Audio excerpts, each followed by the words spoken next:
What is up, my friends? You are very welcome along to our first match reaction of pre-season after the Reds ran out winners by 3-1 against Preston North End. I want to start this video by saying a massive thank you to Preston for the class and respect that they showed today, for their fans again for helping us out on what is a very emotional occasion for a football club, and of course to the travelling cop for being quite simply sensational, singing DIOGO's name all the way through the game. The banners, the flags, the respect and the admiration for our number 20 was there for all to see.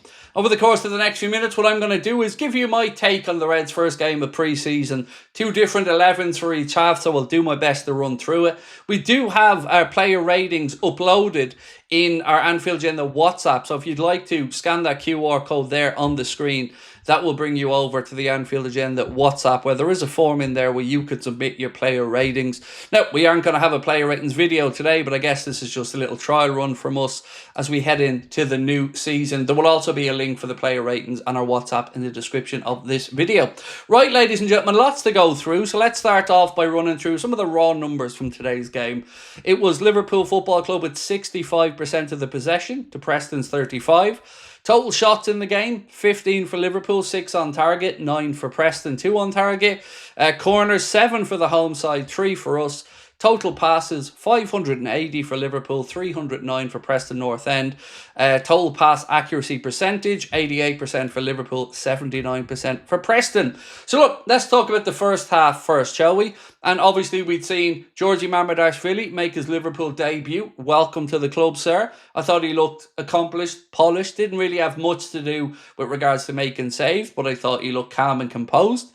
If we move into the back line in the first half, for me, I thought Conor Bradley's position was extremely interesting, really playing in that half space, which is basically the edge of the 6-yard box, edge of the 18-yard box. Those underlapping runs were very, very clear to see. On the other side, of course, we had Kostas Tsimikas, so I thought put in a very good shift as well. I think he can be more than happy with that 45. At the centre of the fence then, Joe Gomez does what Joe Gomez does, which is come in and put in a polished performance. But I tell you what, young Stevenson, I thought was very good. I was watching him in the first half. His conversations and his talking with Joe was very clear as well. Both of them helping push the line back and forward. Moving into midfield then, of course, look, Ryan Gravenberch, probably at the moment for me of the first half, that little drop of the shoulder where he basically cut out the entire midfield and fed it out on the left side to Rio, who started and went creating opportunity. Trey Neone in there alongside him as well. What a talent that young man is. Every time I see Trey Neone out there on the pitch, he never puts a foot wrong, always looks really, really good. Then we had Dominik Szoboszlai, of course, who I thought was buzzing, picking up pockets of space all around. Very bright first 45 back for Dom. Up top, we had Mohamed Salah on the right. We had young Rio on the left-hand side. And I thought, look, Rio is just so exciting. Every time he got on the ball, I was excited to see what was going to happen next. Chiesa through the centre. Look, there were some good moments from Fede in there, but I did feel of the first 45 players, you could still see that he was playing catch-up a little bit with his sharpness. Was in and around, though, trying to make it count. Didn't seem to have the pace when he had that ball over the top and he was in a bit of a one-on-one with the defender. But all in all, what I would have expected from Fede there is he's working his way back to fitness and match sharpness. On the other side then, Mohamed Salah, I thought he looked good. Some decent touches, some clever movement, not really explosiveness from Mo, but it is still early in pre-season. And what I would also like to point out there as well is, whatever about the physical attributes and the side of that game today, the emotional toll that would have been on these players over the past few weeks will have been something that we have to take into account here. So for me, I probably prefer the first 45 minutes as a fan, not saying these players are better than those players or whatever, but I just thought we looked a little bit more fluid in that first 45. But for me, standout things, young Rio on the left, really exciting. Every time he got on the ball, he looked like he wanted to make something happen. Stevenson in the back as well, I think we can say very much job well done for him. And Trey Neone again, another really exciting talent there. So that's my take on the first 45 minutes.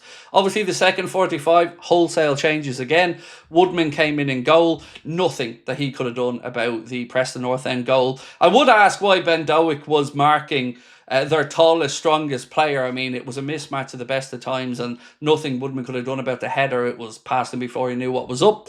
Talking about the back line then, obviously we had a bit of a centre-back pairing that we probably may not see again, which was Andy Robertson, left side of centre-back, with Nallo beside him. I think they done okay, to be honest with you, for what was a makeshift centre-back pairing. Then we finally got to see Milos Kerkez and Jeremy Frimpong make their debut in a Liverpool shirt. Welcome to the greatest football club on planet Earth to both of those gents. And what I thought, and I would be very interested to know your thoughts on this in the comments, was it was very clear that Frimpong's role was different to the way Bradley played the position. My best guess is that Bradley's more used to the way Arna wants the position played and is more used to those underlapping runs. I think as Frimpong gets more sessions with Arna and gets the grips more with the way that we play, I would expect him to utilise that and attack that space in the same way. Today, though, I thought he was not more reserved, but more balanced in the way Arna wanted him to play, not really committing as much forward.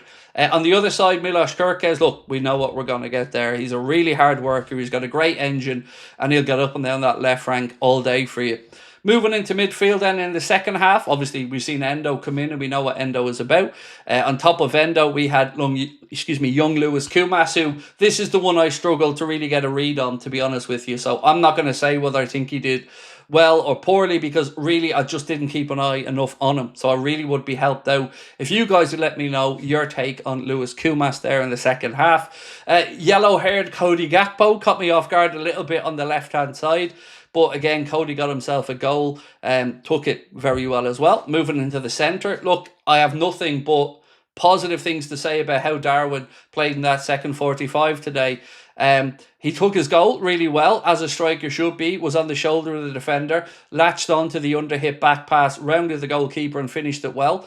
Apart from that, though, it was a very clever step over from Darwin as well that allowed Cody Gakpo the time and the space for his sideful finish for our third goal. And then there was some other good bits of movement as well. Milos Kerkez played a nice little diagonal ball in behind for Darwin, who timed his run well across the back line. So a decent 45 there for Darwin as well. He can be more than happy with his work.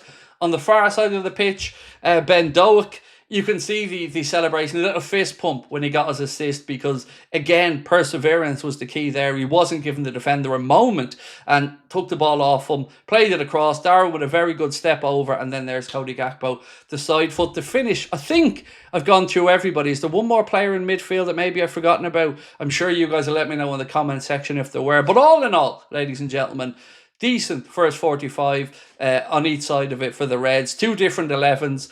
There were some players, a lot of people were asking about the likes of Wirtz there today. So some of them you can explain, like Harvey Elliott and Tyler Morton. They are obviously still working their way back after winning the under-21s with England, the Euro. So they were never going to be in pre-season yet. So obviously they weren't going to be there. But the likes of Florian Wirtz, Virgil van Dijk, Alisson Becker, Luis Diaz, Alexis McAllister, and a few other first-teamers. Basically, the word out from the club was pre-season was obviously delayed a little bit with what happened with DIOGO. The players were given a couple of extra days off. So the club just didn't want to take the risk on some of these guys who haven't had the proper amount of work yet that they would have needed. So it was just a precautionary thing, nothing to be concerned about there. So that's pretty much where we're at, ladies and gentlemen, with that one. That's Liverpool's first pre-season game of this season out of the way. Liverpool won by 3-1, as we mentioned. We will be back tonight, but a little bit later, 9:45 for the late night agenda, where I'll take you through the transfer news. Of course, we'll have the results from the Club World Cup there to talk about as well. Next up for Liverpool, it's a trip over to Hong Kong first to take on AC Milan, then it's Yokohama Marinos, and then we finish pre-season with that double header against Athletic Club Bilbao, and of course the Community Shield against Crystal Palace. I think that's pretty much everything covered. As I mentioned, though, if you would like to submit your player ratings, just scan that QR code there on the screen. That'll bring you to the Anfield Agenda WhatsApp channel where you can have your say. And of course, in that WhatsApp channel, we'll be keeping you up to date with transfer news and gossip as well over the course of the summer. Thank you to everyone today that joined us. I mean, I really did appreciate your support on what was obviously going to be an emotionally charged day. Once again, to Preston North End and their fans, thank you so much for your wonderful support and respect towards towards Diogo and Andre. And also I want to say as well to the players, to the celebrations, when Darwin scored, when Cody scored, and when Conor Bradley scored, everybody pulled out the Diogo Jota celebrations, whether it was the sitting down yoga celebration, whether it was the hand clap celebration, or just simply putting up the number 20. Lovely from all of those players. And then, of course, the scenes at the very end of the game where Arnott and all the players and staff were standing there looking at the banners, the scarves from the travelling cop who were paying their respects to Diogo, singing his name and his song all the way throughout the game. It was a fitting way to send off Diogo, and I guess just guarantee as well that he'll never be forgotten forever, a number 20. Ladies and gentlemen, thank you so much. I'll see you tonight, 9:45 for the late night agenda. We'll talk then. Much love.